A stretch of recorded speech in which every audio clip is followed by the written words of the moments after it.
Let me share something powerful with you, something that, if done correctly, can bring profound changes. The title of this video is, Write These Words and Don't Tell Anyone About It. And it's all about how you can use a simple technique to change your reality. So what's the big idea here? It's quite simple. The act of writing can be incredibly transformative, but there's a specific way to use writing to harness the power of your mind and create the life you want.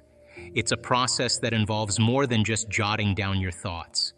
It's about creating a new reality through a focused, intentional practice.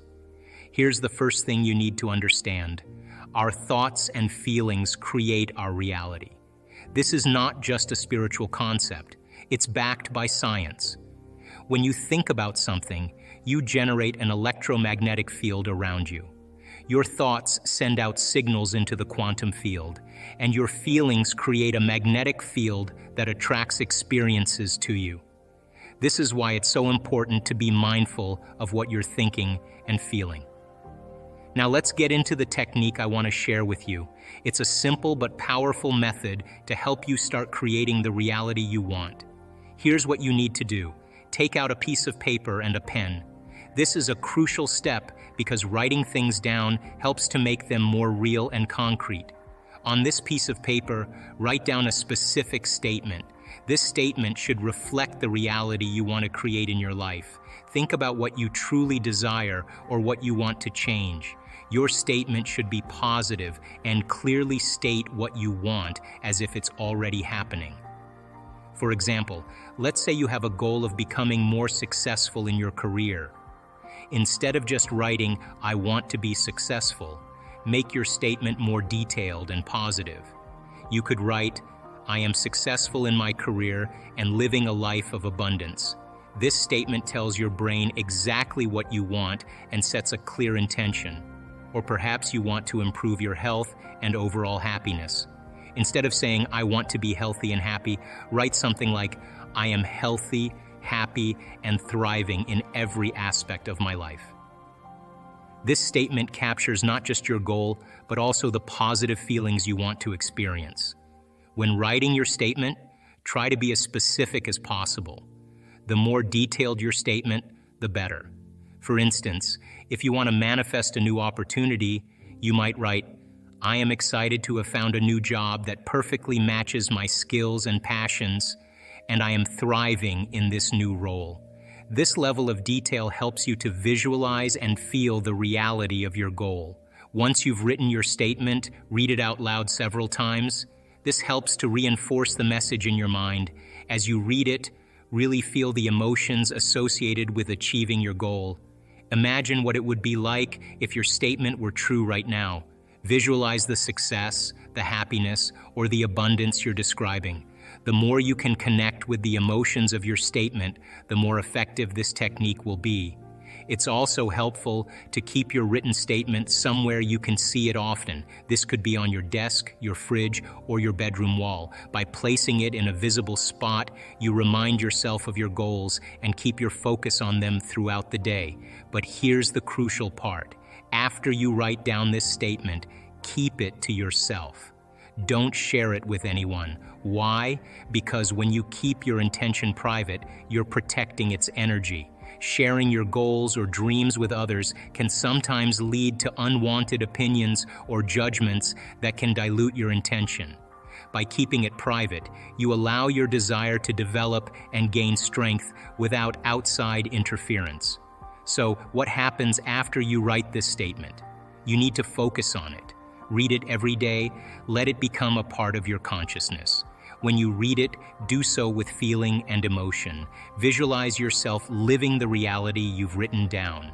Imagine the sights, sounds, and feelings associated with your new reality. The more vividly you can imagine it, the more real it becomes to your subconscious mind. But here's where many people go wrong. They write down their goals and then become discouraged if they don't see immediate results. Change doesn't happen overnight, and the process of creating a new reality requires patience and persistence. The key is to keep your focus on your written statement and maintain a positive emotional connection to it. Our brains are amazing organs that are constantly changing and adapting. One of the key ways they do this is through a process called neuroplasticity.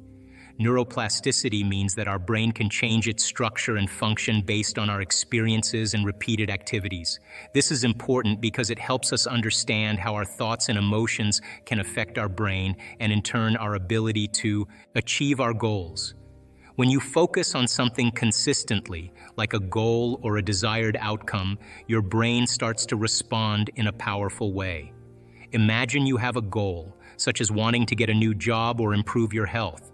If you keep thinking about this goal and feeling positive emotions about it, your brain starts to change. It creates new pathways and connections that help you move towards that goal.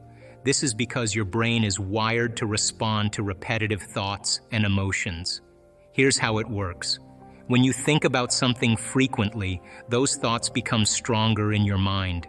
If you're always imagining yourself achieving your goal, like landing that dream job or being healthier, you're reinforcing those thoughts. This consistent focus helps your brain create new neural pathways. Neural pathways are like roads in your brain that connect different areas. The more you use these pathways, the stronger they become. For example, if you constantly think about how you want to be healthier, your brain starts to form new connections related to health. You might find yourself more motivated to exercise or make better food choices. These new habits become easier to adopt because your brain is now wired to support them. The more you focus on your desired outcome, the more your brain adjusts to make that outcome a reality. It's similar to practicing a skill.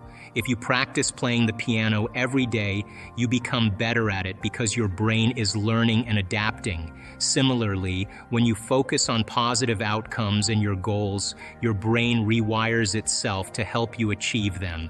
Moreover, when you maintain this focus, you're also engaging in what I call coherent brainwave states. These states are achieved when your brain waves slow down, allowing you to access deeper levels of consciousness. In this state, you're more likely to make the changes needed to align with your new reality. But remember, it's not just about thinking positively, it's also about feeling good and being in alignment with your new reality. If you're still holding on to old negative emotions or past traumas, they can block your progress. This is why it's important to work on your emotional state as well. Practice gratitude, forgiveness, and self-love. These practices help to clear out old emotional patterns and make way for new, positive experiences.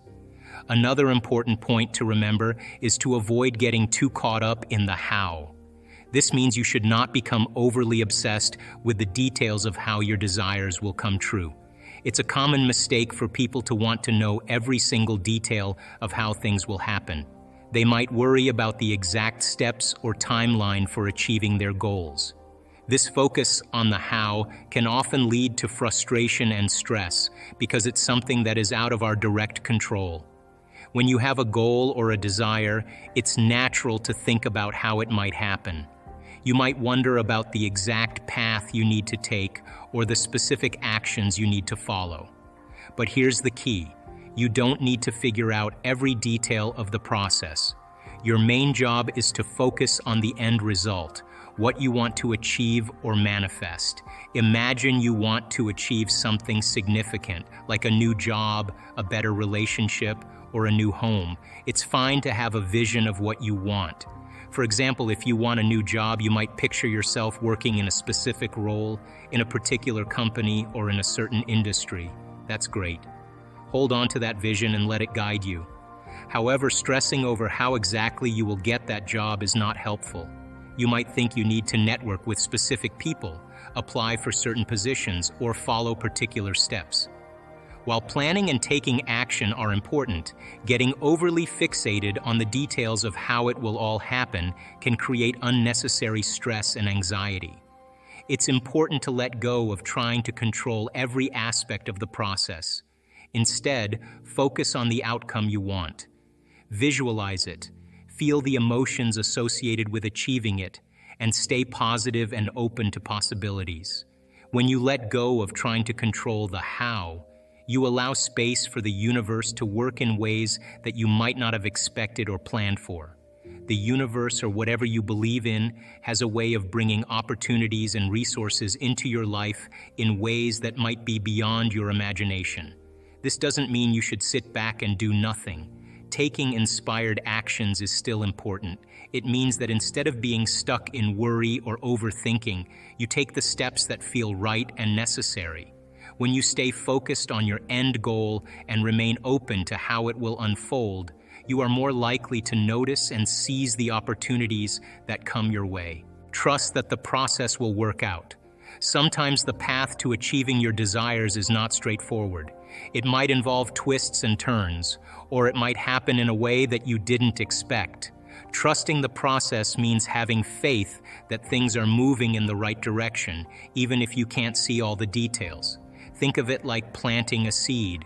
When you plant a seed, you don't know exactly how it will grow or what the exact process will be. You water it, provide the right environment, and then you wait. The seed grows in its own time and in its own way. The same applies to your desires. Once you've set your intention and taken some steps, trust that things will grow and develop as they should. Here's an important aspect to remember. If you find yourself feeling stuck or discouraged, it's crucial to address these feelings. Ask yourself why you're feeling this way and what might be blocking your progress. Often these feelings are a sign that you need to do some inner work. It might be that you have limiting beliefs or unresolved issues that need to be addressed. Take the time to reflect on these feelings and work through them.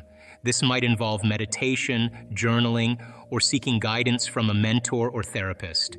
The goal is to clear out any emotional blocks that are preventing you from moving forward. As you keep practicing this technique, you'll begin to notice some changes in your life. These changes might start out small, but they are important signs that your reality is starting to shift in the direction you want. You might see things starting to align with your goals or notice little improvements in your daily life. For example, you might see small opportunities popping up that you hadn't expected before. Maybe you get a chance to meet someone who could help you with your goals, or you find that you're getting closer to achieving something you've been working towards. These little signs are like clues that your practice is having an effect and that things are starting to move in the right direction. Another change you might experience is a sense of inner peace and confidence.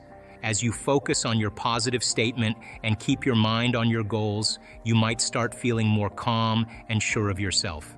This sense of peace and confidence is a great indicator that your mind is aligning with your goals and that you are moving towards creating the reality you want.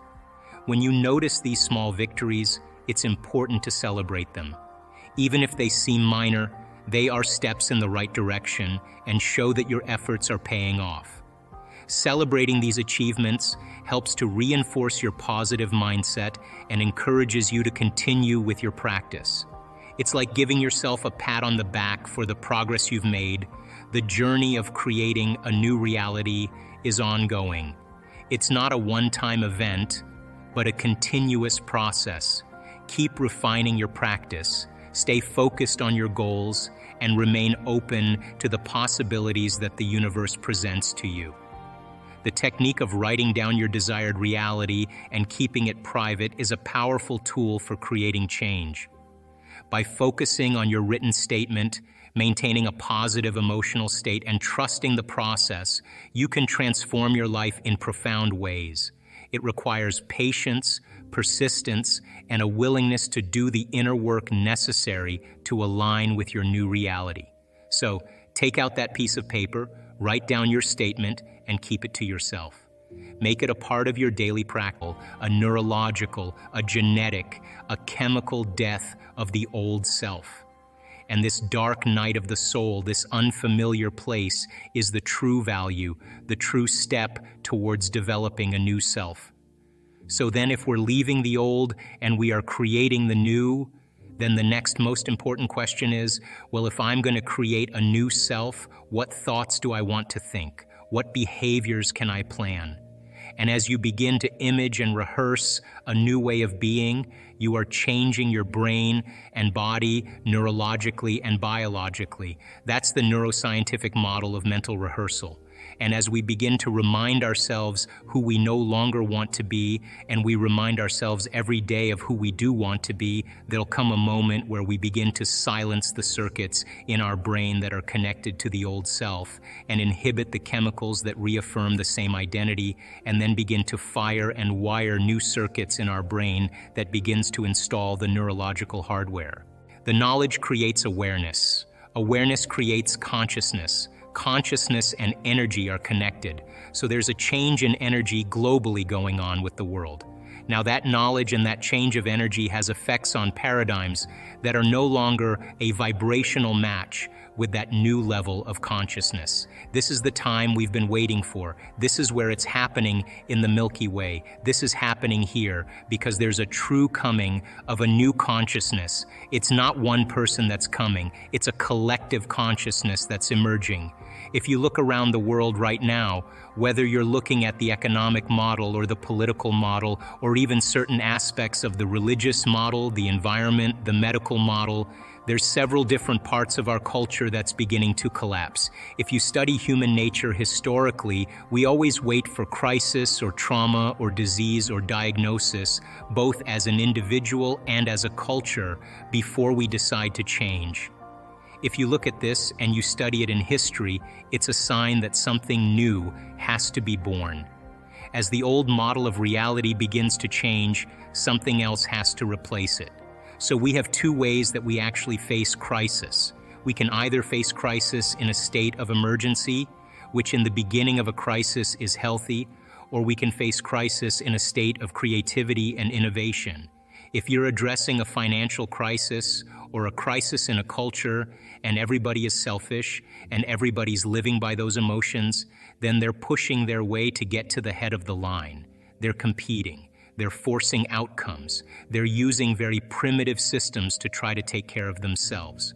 We know from the physiology of the brain that most of the blood supply goes to the hindbrain and away from the forebrain. Those chemicals create a gap between the way things appear in our life and the way things really are. In other words, we're viewing reality in an altered state.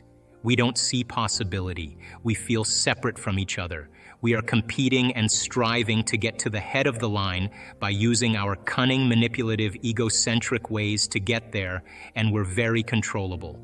Fear is very controllable. Competition is very controllable. Anger and war divides individuals. Now that is not a way to address a crisis, because the service to self or taking care of the self is the exact thing that enhances the crisis. Because if you and I are all doing the same, if we're all doing the same thing, then a culture becomes more divided. It becomes more disintegrated. It becomes more incoherent. And possibility then is not part of the equation.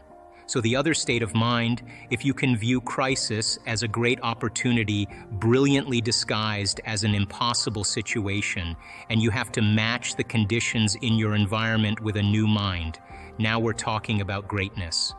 Because innovation and creativity and a new way of thinking and a new way of being means that we can't do the same thing from the past. And so in history, cultures that are individuals that overcame their environmental conditions were considered mystics and saints and leaders and charismatic leaders.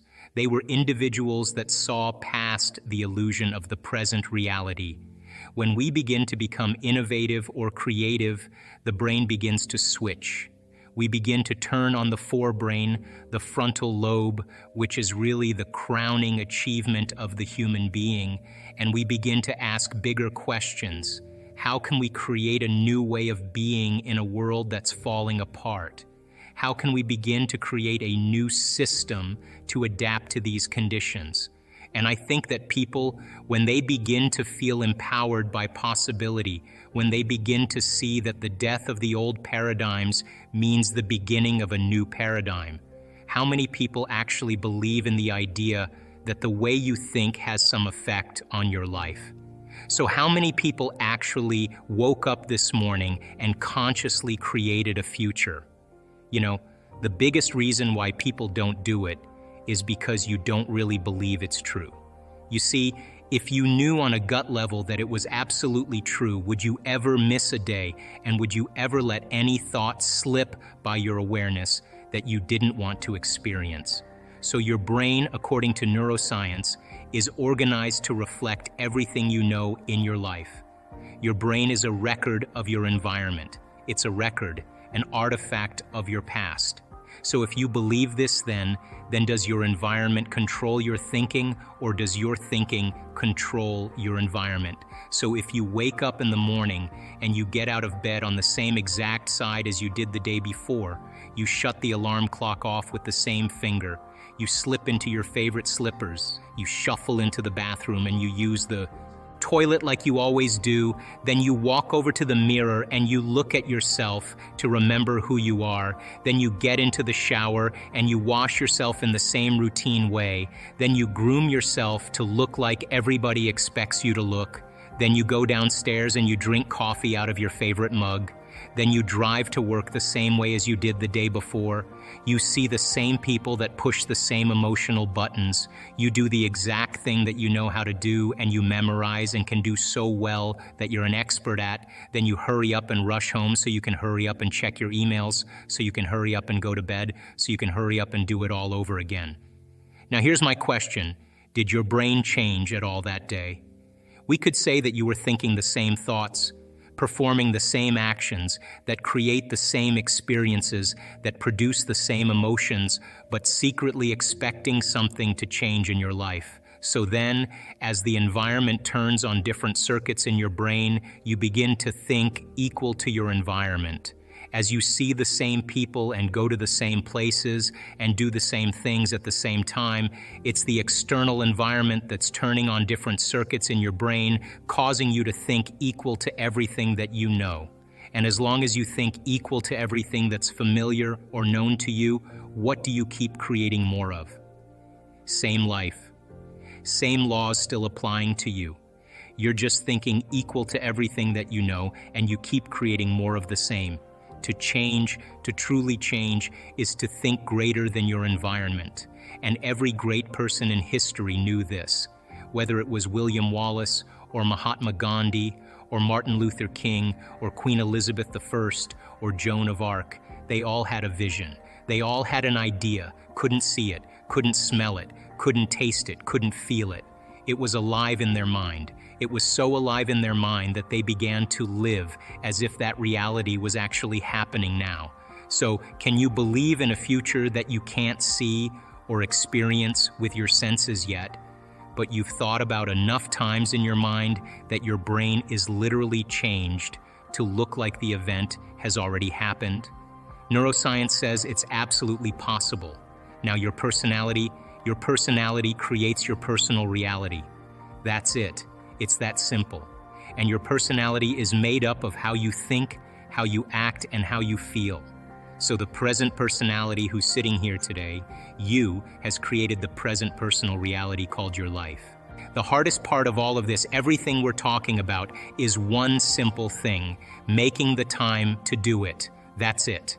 Making the time for your precious self to eliminate the people in your life and the things that you do just for a short period of time when you wake up in the morning or before you go to bed at night, and you say, okay, what is the greatest ideal of myself that I want to be today? But listen, I'm not going to get up until I am this person. When you begin to wrestle with your limitations and overcome them, there's so much talk in the United States about self-love. People think self-love is getting a manicure or buying a sports car. That's not self-love, that's pleasure.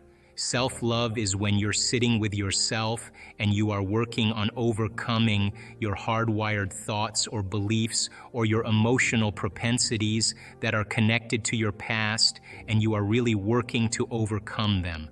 Right on the other side of your pain is freedom. Right on the other side of your fear is courage. Right on the other side of your sadness is joy. It's the same energy, it's just trapped in the body. When you stretch yourself past that point and you break free from the chains of those emotional addictions, the side effect of that is called joy. The body is liberated from that level of mind. When that happens, there's available energy to create with. So when you break through that, you begin to love yourself. You begin to respect yourself, and you begin to love and respect others because you see yourself in them. And now that you're free from it, you can understand them with compassion without knee-jerking in the same way. So the difficulty here is really making the time to do it. And if you began to think about a new way of being and you moved into a state where you said, I'm not going to get up until I am this person. Not only did you memorize it neurologically in your brain, but you allowed the thoughts that you were thinking to become the experience, to the point that your body as the unconscious mind began to live in that future reality in the present moment. And when you got up when mind and body were working together in that state of being, and you said, I'm going to maintain the state of being my entire day, and I don't care. Bring on the challenges because I want to test my greatness. And you did that the entire day. The end of your day, when you finished your day, more than likely you'd have more energy than when you started. The literal translation of the word meditation in Tibetan means to become familiar with. The symbol means to become familiar with. So if you're becoming conscious of or familiar with your unconscious self to the point you're so conscious of your unconscious thoughts, so familiar with your unconscious habits, and so aware of your emotions that you would never let them go by unnoticed by you. There's no chance for you to return back to the old self, to know thyself. And then if you became familiar with a new self because you neurologically fired and wired it in your brain and you emotionally conditioned your body and you were able to do it enough times, sooner or later it would get easier and it would become more familiar to you and you would be able to move into that state of being. By the way, a new state of being is a new personality, and a new personality is a new personal reality. One of the things about substances is that it actually helps to change chemistry in the brain and body, so there becomes a chemical dependence on it at that point. But the person who wants to change has to want to change. That's the first element. In other words, no one can make you change, but you have to find it in you to really see if this is what you want to do. I've studied people over the last 12 years. Why is it that one person, an old-timer, can look at his x-rays and see a spot on his lungs, and the doctor will say to him, hey George, you know that's a spot on your lungs, it's nothing now, but if you keep smoking, it will be. And that guy just takes his cigarettes, throws them in the trash, and he's done the next day. How do you explain that? He made the decision, and the decision was an experience, and it began to rewrite his chemistry and his biology. How can a person who moves into a state of religious ecstasy, a state of absolute faith, drink strychnine and not get poisoned by it? It's a decision. It's an energetic decision. It's how powerful the mind really is. People then who actually want to make the decision to change have to make the decision with firm intention. Once you understand the how-to, that you can't use your conscious mind to do this, you have to move beyond the analytical mind. When you understand brainwave patterns, and when you slip into a different state of mind, that it's easier to do it. So most people then, 95% of who we are by the time we're 35 years old is a set of memorized habits and behaviors that become part of our identity or personality. So 5% of the conscious mind is trying to change 95% of what we've memorized, hardwired, become addicted to emotionally. So the person may want to think positively, but they've been feeling negatively and oiling those programs for the last 25 years. They might want a new life with new conditions, and as they use their mind, conscious mind, to focus on that, their subconscious mind, they've been programmed to feel guilty. That's mind and body in opposition. We have to begin to recondition the body to a new mind. So change isn't hard. It's just that you've got to get the manual to understand how to begin to unlearn and relearn, to break the habit of the old self and reinvent the new self. The latest research in neuroplasticity tells us we're not hardwired to be a certain way for the rest of our lives. The latest research in epigenetics says we're not doomed by our genes, that in fact we're marvels of adaptability and change. So as a person started to contemplate and think about, who do I want to be when I open my eyes? What would it be like to be happy? What would it be like to live a new life? The frontal lobe is looking out into the landscape of the entire brain because it has connections to the entire neocortex, and it's got to resolve the problem. So it starts calling up different networks of neurons that are relevant to the question based on the knowledge the person learns or the experiences that they had, and it begins to seamlessly piece together this new understanding, and that's called intention. And so if you're reading a book about how to become more happy, or if you're reading a book on how to be a leader in your life, where you're studying the process, every time you learn something new, you add new connections to your brains and raw materials for you to imagine even more. The act of mentally rehearsing begins to install the neurological hardware in your brain to look like it's already happened. Now, the brain is typically a record of the past, but the moment we install the neurological hardware, it becomes a map to the future. And you keep doing that, the hardware becomes a software program, which means you start thinking like a genius. You start acting like a happy person because there's no mystery there because you installed the circuits. And then these people didn't wait for their wealth or their health to feel gratitude and to feel empowered or to feel love, a love for life. They began to feel those emotions ahead of the experience, and their body, as the unconscious mind, doesn't know the difference between the experience and their life that creates the emotion, and their emotion that they're creating by thought alone. The body's believing it's living in the future, in the present moment, and the stronger the emotion that they felt, the more they're going to pay attention to the thoughts they're thinking, and now all of a sudden they're changing their biology from living in the past-present reality to living in the future-present reality. And I was so intrigued by this process that I went back to school to study neuroscience because it was the answer in the internal process of rehearsing and imagining.